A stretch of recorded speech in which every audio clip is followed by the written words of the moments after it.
नागिन में अक्सर इस बात का इंतजार हर किसी को रहता है कि भाई फीमेल लीड के साथ साथ मेल लीड कौन होगा, और हर साल कई नाम सामने आते हैं। लेकिन इस साल जो मेन लीड में आ रहे हैं वो है Namik Paul. Namik, welcome to film window. How are you? I am great, how are you? I am fine. Naagin जो है अक्सर जाना जाता है अपनी फीमेल लीड्स के लिए, if I am not wrong. तो जब आपके पास ये ऑफर आया तो आप थोड़ा सा चूजी थे, या आपको था कि मैं करूं नहीं करूं, कितना मुझे स्क्रीन स्पेस मिल पाएगा, या मैं कितना परफॉर्म कर पाऊंगा? देखिए, इंडियन टेलीविजन जो है इट इज फीमेल सेंट्रिक। उसमें तो हर शो में ही ऐसे अगर आप सोचने लग जाएंगे कि मेरा क्या होगा मेरा क्या होगा तो आप शायद कुछ ना लें, बिकॉज स्टोरी हमेशा लड़की की होती है। एंड लड़का is sometimes almost with even the hero sometimes एक ऑब्स्टिकल होता है, क्योंकि जो एरोगेंट, जैसे मैं कई बार शायद मेरी शक्ल वैसी है कि मुझे हमेशा एरोगेंट कैरेक्टर मिलते हैं, रिच एरोगेंट कैरेक्टर्स, बट वो भी ऑलमोस्ट एक विलन टाइप होते हैं। तब धीमे धीमे प्यार बनता है और फिर वो आगे कैसे स्टोरी जाती है। तो इट्स, अगर मैं ऐसे सोचने लग जाऊं कि मेरा क्या, तो मैं शायद घर ही बैठा रह जाऊं, क्योंकि हर शो में लड़की पे फोकस होता है। बट दिस इज नागिन end of course it's the नागिन स्टोरी। बट उसमें आर्यमन कैसे आएगा, कैसे वो इन्वॉल्व होगा, कैसे रोमांस स्टार्ट होगा, कैसे रिवेंज की जो स्टोरी है वो सारा बहुत इंटरेस्टिंग है। और आप देखिए, बालाजी के साथ काम कर रहा हूँ मैं, तो मुझे पता है कि सब कुछ बहुत अच्छे से किया जाता है, चीज़ों पे ध्यान दिया जाता है। My entry scene has been reshot 3 times, so no complaints. I was very happy on the sets of Kumkum Bhagya, बहुत ध्यान रखा गया। तो नो, ऐसा कोई डबल माइंड नहीं था। एंड आई, एक ये है कि मैंने बहुत ब्रेक लिए, तो I love shooting, I love being on sets, I love working. मुझे बहुत खुशी मिलती है जब मुझे आके यहाँ पे सीन्स करने को मिलते हैं। It's almost like meditation. पूरा दिन मुझसे पूरे दिन काम करा लो, मैं कर सकता हूँ। तो एक, मुझे ब्रेक नहीं लेना था। दूसरा, एक बहुत अच्छे प्रोडक्शन हाउस, एक बहुत अच्छे चैनल के साथ काम करने का मौका मिल रहा था, बहुत बड़े फ्रेंचाइज में काम करने का मौका मिल रहा था। तो 3 बार तो आपने एंट्री शूट किए, रीशूट किए, राइट? तो ऑडिशन कितनी बार दिए, और पहली बार में आपका नाम फाइनल हो गया था? क्योंकि हमने बहुत सारे नाम सुने थे, अविनाश का नाम आ रहा था, मिश्रा का, बहुत सारे नाम आए हैं। मैंने कोई ऑडिशन नहीं किया इसके लिए। सीधे कुमकुम के टाइम पे कॉल आनी शुरू हो गई थी, एंड आई थिंक मेरी बर्थडे के around I was locked, so it's like चलो बर्थडे के लिए जा रहा था मैं गोवा। आई थिंक उसी टाइम फोन आ गया था कि लाइक 80-90% मैं लॉक हो गया था, जितना मुझे पता था। एंड या और क्या पूछा आपने कि ऑडिशन के बारे में? और कितने ऑडिशन दिए, या ऐसे कोई ऑडिशन नहीं दिए थे, और ये ऐसे ही लॉक हो गया था। ओके। बालाजी के साथ ना लोग एक सीरियल करने के लिए भी तरस जाते हैं, ये आपका चौथा है, राइट? तो अपने आप को लकी मानते हैं? लकी, दिस एनीबडी, जैसे मैंने कहा, आई लव शूटिंग, तो working is your hard work, talent and luck. Everybody in Bombay knows this, कि luck plays a huge part in just getting work. So it's more than just being thankful, it's thankful for working with the right people and working in the right way.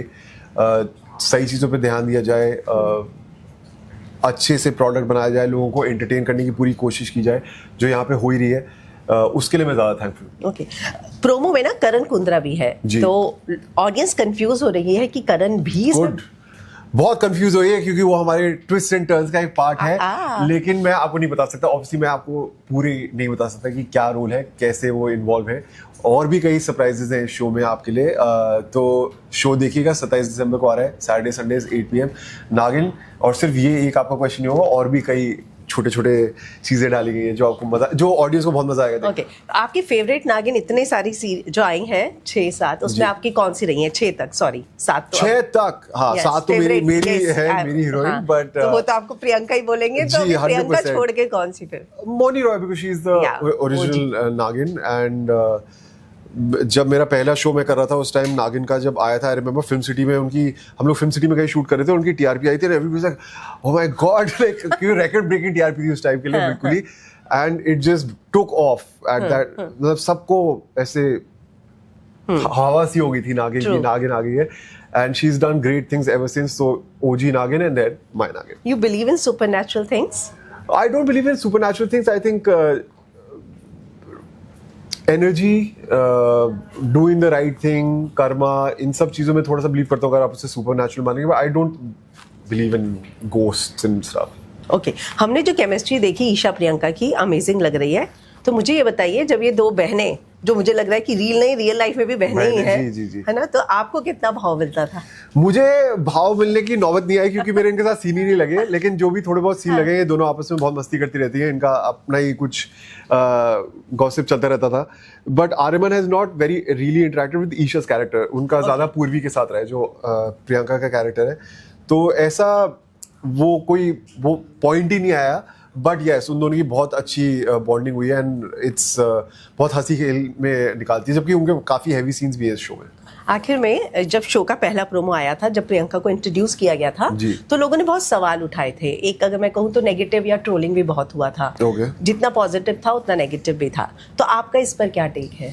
मेरा take है कि ये तो social media की फितरत है कि या तो आप अच्छी साइड देख सकते हैं या आप नेगेटिव साइड देखते हैं, क्योंकि होगा ही होगा। अगर कई बार ऐसा भी होता है कि किसी चीज़ को अच्छा बोला जा रहा है तो सिर्फ कि उससे पक्के लोग बुराई करना शुरू कर देते हैं, तो वो आप पे है कि आप किस चीज़ पे ध्यान देते हैं। आई थिंक जो पॉजिटिविटी मिलती है, अगर वो आप साथ लेके चलेंगे, you will be happier. I think it's reality आज की डेट में कि आपको जो सिर्फ हम एक्टर्स को नहीं, हर किसी को जो नेगेटिविटी है सोशल मीडिया से, उससे अपने आप को प्रोटेक्ट करना है। सोशल मीडिया डिटॉक्स होते हैं कई लोगों के, तो ये तो बस सोशल मीडिया का टू साइड्स है। अब आप जिससे देखना चाहें, आप जैसा आप बोले कि अच्छाई भी बहुत हुई थी और बुराई तो फिर चलता ही रहता है, I you get used to it. तो चलिए, थैंक यू। 27 से आ रहा है नागिन।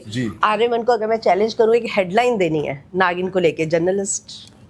अरे यार, मैं तो डायलॉग लिख के आते हैं, जर्नलिस्ट आप लोग हैं। बने तो आप है ना, इसलिए आर्यमन को चैलेंज किया। नहीं, एक देखिए, न्यूज फर्म चला रहे हैं आप। अरे आपने बिल्कुल मुझे ऐसा डाल दिया। मैं बस ये बोलूंगा, नागिन 7 आ रहा है सैटरडे संडे को 8 बजे कलर्स पे, प्लीज देखिएगा हमारा शो। उसमें बहुत सारे ट्विस्ट है, बहुत सारे टर्न्स है, उसमें ड्रैगन्स है, उसमें स्नेक्स है, उसमें वुल्व्स है, और उसमें मैं भी हूँ, आर्यमन भी है। तो प्लीज हमारा शो देखिएगा, उसे एंजॉय कीजिएगा। चलिए, thank you and all the best. या नाइस टॉकिंग।